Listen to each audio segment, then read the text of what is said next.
Hello दोस्तों, कैसे हैं आप लोग। आशा करते हैं कि आप लोग बहुत अच्छे होंगे। यदि आप लोग मेरे चैनल पर नए हैं तो लाइक, सब्सक्राइब एंड शेयर ज़रूर कीजिए ताकि अगला वीडियो बनाने के लिए मुझे एनर्जी मिले। आज का वीडियो है सिलेबस यूजीसी नेट पेपर 1 का, और इस पर जो है हम पूरा आज डिस्कस करेंगे, चर्च करेंगे। इसलिए आप लोग जो है वीडियो को बिल्कुल स्किप ना करें। हम नेट जेआरएफ का क्राइटेरिया, एलिजिबिलिटी सारा कुछ हम बताएंगे। सबसे पहले नेट का जो एग्ज़ाम होता है ये प्रोफेसर के लिए होता है, प्रोफेसर बनने के लिए होता है। इसे कैसे क्वालिफाई किया जाता है, कितना एग्ज़ाम देना पड़ता है, क्या एज होता है, क्या क्वालिफ़िकेशन होता है, सारा कुछ इस वीडियो में हम बताएंगे। देखिए, सबसे पहले जो है हम जान लेते हैं कि नेट का जो एग्ज़ाम होता है वो 1 ईयर में 2 बार कराया जाता है, यानी 1 साल में 2 बार करवाया जाता है। प्रत्येक 6 महीना पर होता है। एक बार दिसंबर में होता है और एक बार जून में होता है। ठीक है। सबसे पहले नेट का एग्ज़ाम देने के लिए हमें मिनिमम मार्क जो है 55% यानी 55% mark in masters degree for general EWS category के लिए चाहिए। यानी मास्टर डिग्री में आपको कम से कम 55% चाहिए जनरल वालों के लिए, और जनरल EWS कैटेगरी के लिए।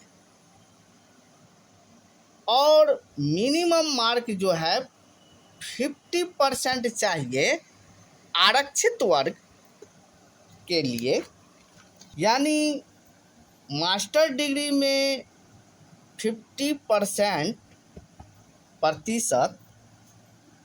यानी जितने भी SC, ST, OBC, PWD और ट्रांसजेंडर कैटेगरी के हैं, सभी के लिए यानी 50% भी मास्टर डिग्री में है तो वो अप्लाई कर सकते हैं। और एक बात और याद रखिए, कोई भी स्टूडेंट यदि वो मास्टर डिग्री कर रहे हैं, यानी किसी भी यूनिवर्सिटी से मास्टर डिग्री कर रहे हैं और वो अपियरिंग में है, यानी फर्स्ट सेमेस्टर या सेकंड सेमेस्टर या थर्ड सेमेस्टर या फोर्थ सेमेस्टर में है, तो भी वो एलिजिबिलिटी है नेट और जेआरएफ के लिए। लेकिन उसका भी एक नियम है कि जब भी वो नेट और जेआरएफ क्वालिफाई कर लेते हैं तो 2 ईयर के अंदर, यानी जब भी आपका सर्टिफिकेट इशू किया जाता है तो उसके 2 ईयर के अंदर आपको मास्टर डिग्री कर लेना है। ठीक है। इसमें हम एक एज लिमिट भी बता देते हैं। एज लिमिट क्या होता है नेट और जेआरएफ के लिए। इसमें 2 पेपर होता है, नेट का होता है और एक जेआरएफ का होता है। तो नेट आप क्वालिफाई करते हैं तो आप प्रोफेसर के लिए एलिजिबिलिटी हो जाते हैं, और यदि आप जेआरएफ निकालते हैं तो जिसे जूनियर रिसर्च फेलोशिप कहा जाता है, और ये यदि आपका सर्टिफिकेट इशू हो जाता है तो आप कहीं भी पीएचडी कर सकते हैं। पीएचडी करने के दौरान आपको जो है अच्छा खासा स्कॉलरशिप दिया जाता है, अच्छा खासा अमाउंट रहता है, एक सैलरी के रूप में ही रहता है, जिसे आप रिसर्च पर पूरा फोकस कर सकते हैं। एज लिमिट देख लीजिए। एज लिमिट यदि आप नेट के लिए अप्लाई करते हैं तो इसके लिए मिनिमम 21 ईयर और मैक्सिमम अनलिमिटेड है। और जेआरएफ के लिए एज लिमिट है मिनिमम 21 ईयर और मैक्सिमम 30 ईयर।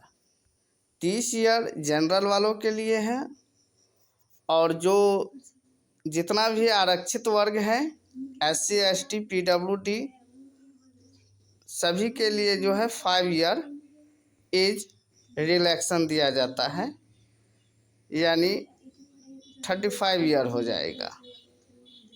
और हाँ, एक बात याद रखिए, कितने बच्चे कहते हैं कि सर 31 ईयर 32 ईयर। देखिए, ये 31 और 32 का जो क्राइटेरिया जो है ये लॉकडाउन में था। जो लॉकडाउन में जो है 2 पेपर एक साथ लिया जा रहा था, यानी जून वाला भी और दिसंबर वाला को मर्ज करके जो है एक साथ लिया जा रहा था। उसमें जो है 31 ईयर यानी 1 ईयर का जो है छूट दिया गया था। और अब ऐसा नहीं है, अब एक अटेम्प्ट एक ही बार होता है, तो अब सामान्य हो गया है। पहले 2 अटेम्प्ट एक साथ लिया जाता था, इसलिए जो है 1 ईयर बढ़ा दिया गया था। और पहले का ही नियम जो है अभी फॉलो कर रहे हैं, यानी जेआरएफ के लिए 30 ईयर जनरल वालों के लिए, और इसी में जो है 30 में 5 ईयर जो है और ऐड कर दीजिए, जितना भी आरक्षित वर्ग है, यानी 35 ईयर। उसके बाद यदि आपका एज इससे ज़्यादा क्रॉस कर रहा है तो आप एलिजिबिलिटी नहीं है जेआरएफ के लिए।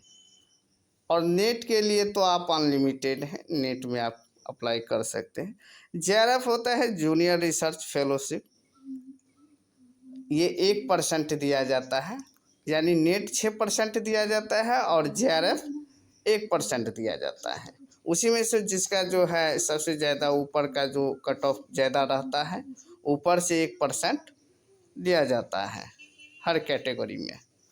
ठीक है, इसमें आपको मिनिमम मार्क क्या लाना पड़ता है उसके बारे में जान लीजिए। 40% जो है आपको जनरल वालों को लाने पड़ेगा, और 35% आपको जो है आरक्षित वर्ग जितने भी है PWD SC ST OBC transgender, तो इतने कैटेगरी के जितने भी स्टूडेंट हैं सभी को 35% लाना पड़ेगा। इसका भी एक सिस्टम जान लीजिए क्या है। दोनों पेपर मिलाकर देखिए, फर्स्ट पेपर में जो है 50 क्वेश्चन पूछे जाते हैं, और सेकंड पेपर जो आपका अपना विषय, जिस विषय से आप मास्टर डिग्री करते हैं उस विषय से जो है आपको 100 क्वेश्चन रहता है। दोनों पेपर को मिलाकर जो है प्रत्येक क्वेश्चन 2 नंबर का रहता है। दोनों पेपर मिलाकर 300 अंक का जो है आपका क्वेश्चन रहता है, मार्क रहता है। 300 नंबर का जो है मार्क रहता है, जिसमें आपको दोनों पेपर मिलाकर यदि आप 40% लाते हैं जनरल वाले बच्चे, तो उसे 40% लाते हैं तो आपको जो है उस कैटेगरी में रखा जाएगा, नहीं तो आपको आउट कर दिया जाएगा। 35% जो है आरक्षित वर्ग के जितने भी बच्चे हैं, यदि 35% लाते हैं तो उसको कैटेगरी के अंदर रखा जाएगा, नहीं तो उसको आउट कर दिया जाएगा। यानी उसके बाद देखिए, इसका एक सिस्टम और हम बता देते हैं कि मान लीजिए 100 स्टूडेंट हैं। 100 स्टूडेंट में मान लीजिए अपने अपने कैटेगरी से, यदि मान लीजिए जनरल वाला है तो 40%, यदि 100 स्टूडेंट ने अप्लाई किया नेट जेआरएफ के लिए, उसमें से आपने 40% मार्क लाए, 40% मार्क लाए तो इसमें आप गिना जाइएगा, और नहीं 40% से आपका कम मार्क है तो आप आउट हो जाइएगा। और मान लीजिए 40% से जिसका ज़्यादा नंबर होगा, मान लीजिए 45%, 30%, 45%, 50%, 60%, यानी उससे ऊपर जितना भी होगा, मान लीजिए इसमें से 100 स्टूडेंट में से जो है मान लीजिए 10 स्टूडेंट ने 40% से नीचा नंबर लाया, तो उसको तभी वहाँ से जो है आउट कर दिया जाएगा, उसको उस काउंटिंग में नहीं गिना जाएगा। और मान लीजिए 90 स्टूडेंट को जो है 90 स्टूडेंट में जो भी स्टूडेंट 40% से ऊपर, यानी लास्ट जितना भी लाया होगा, मान लीजिए 65% लाया होगा, 70% लाया होगा, तो ऊपर से 6% स्टूडेंट को इसमें नेट के लिए सेलेक्ट किया जाता है और 1% स्टूडेंट को JRF के लिए सेलेक्ट किया जाता है। तो इसी प्रकार 35% वालों को भी किया जाता है। तो अपना अपना जो कैटेगरी से है वो उतना मार्क आपको लाना ही पड़ेगा, उतना मार्क नहीं लाएंगे तो आप विदाउट बाहर हो जाइएगा। ठीक है, हमें लगता है आप लोग को समझ में आ गया होगा। तो चलिए हम कुछ सिलेबस पर फोकस कर लेते हैं। फर्स्ट पेपर जो होता है उसमें आपको जो है 50 क्वेश्चन पूछा जाता है और 50 क्वेश्चन में जो है 10 यूनिट रहता है, प्रत्येक यूनिट से 5-5 क्वेश्चन पूछा जाता है। लेकिन जहाँ तक हम देख रहे हैं 2 से 3 साल के अंदर में जो है अब किसी भी यूनिट से एक्स्ट्रा क्वेश्चन पूछ लेता है। किसी यूनिट से आपको 7 क्वेश्चन उठा लेता है, किसी से 8 क्वेश्चन, किसी से 5, किसी से 3। ऐसा रूल हो गया है, UGC का जो है रूल है कि हम किसी भी यूनिट से जो है अब ज़्यादा क्वेश्चन उठा सकते हैं, ले सकते हैं। पहला ऐसा रूल नहीं था, पहला रूल था कि प्रत्येक यूनिट से 5-5 क्वेश्चन लेना है। पहला यूनिट यहाँ पर देखिए, पहला यूनिट आपका रहेगा शिक्षण अभिवृत्ति, टीचिंग एप्टीट्यूड। तो टीचिंग एप्टीट्यूड में जो है आप लोग देख लीजिए, एक बार स्क्रीनशॉट ले लीजिए क्योंकि बहुत लंबा वीडियो हो जाएगा। इतना आपको पढ़ना पड़ेगा, इतना आपको पढ़ना पड़ेगा। शिक्षण अवधारणाएं, उद्देश्य, शिक्षण का स्तर, स्मरण शक्ति, समझ और विचारात्मक विशेषताएं और मूल अपेक्षाएं, इतना आपको पढ़ना पड़ेगा। ये सब टॉपिक का नेम है, ठीक है, ये सब टॉपिक हो गया, ये सब पढ़ना पड़ेगा। स्क्रीनशॉट ले लीजिए। दूसरा देखिए यहाँ पर शोध अभिवृत्ति, रिसर्च एप्टीट्यूड। तो यहाँ पर ये टॉपिक सब आपको पढ़ना पड़ेगा। शोध, अर्थ, प्रकार और विशेषताएं, प्रत्यक्षवाद एवं उत्तर प्रत्यक्षवाद, शोध के उपागम, ये सब आपको पढ़ना पड़ेगा। तीसरा देख लीजिए यहाँ पर, तीसरा हो गया कंप्रहेंशन। कंप्रहेंशन में जो है आपको एक गद्य दिया रहता है जिसमें से 5 क्वेश्चन पूछता है। ये तो फिक्स है, आपको रहेगा ही। उस गद्य को आपको पढ़कर और वहाँ पर जो क्वेश्चन पूछा जाता है उसका जवाब देना रहता है और ये 100% एक रहता ही है। ठीक है, इसका जो है कंप्रहेंशन का जो है आप तैयारी सही से कर लेते हैं तो आपको 10 मार्क रखा हुआ है। ठीक है, उसके बाद यहाँ पर देख लीजिए चौथा इकाई हो गया, यूनिट हो गया, ये इसका टॉपिक हो गया संप्रेषण। संप्रेषण में कम्युनिकेशन हो गया संप्रेषण, और ये आपका टॉपिक का नाम हो गया संप्रेषण।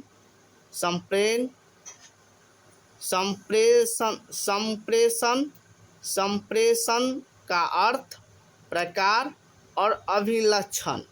ठीक है, प्रभावी संप्रेषण, वाचिक एवं गैर वाचिक, अंतः सांस्कृतिक एवं सामूहिक संप्रेषण, कक्षा संप्रेषण, ये सब जो है कम्युनिकेशन हो जाता है।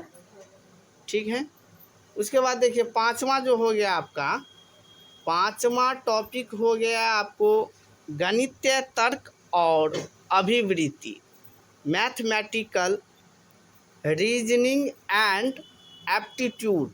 एप्टीट्यूड हो गया, तो ये आपको जो है पढ़ना है।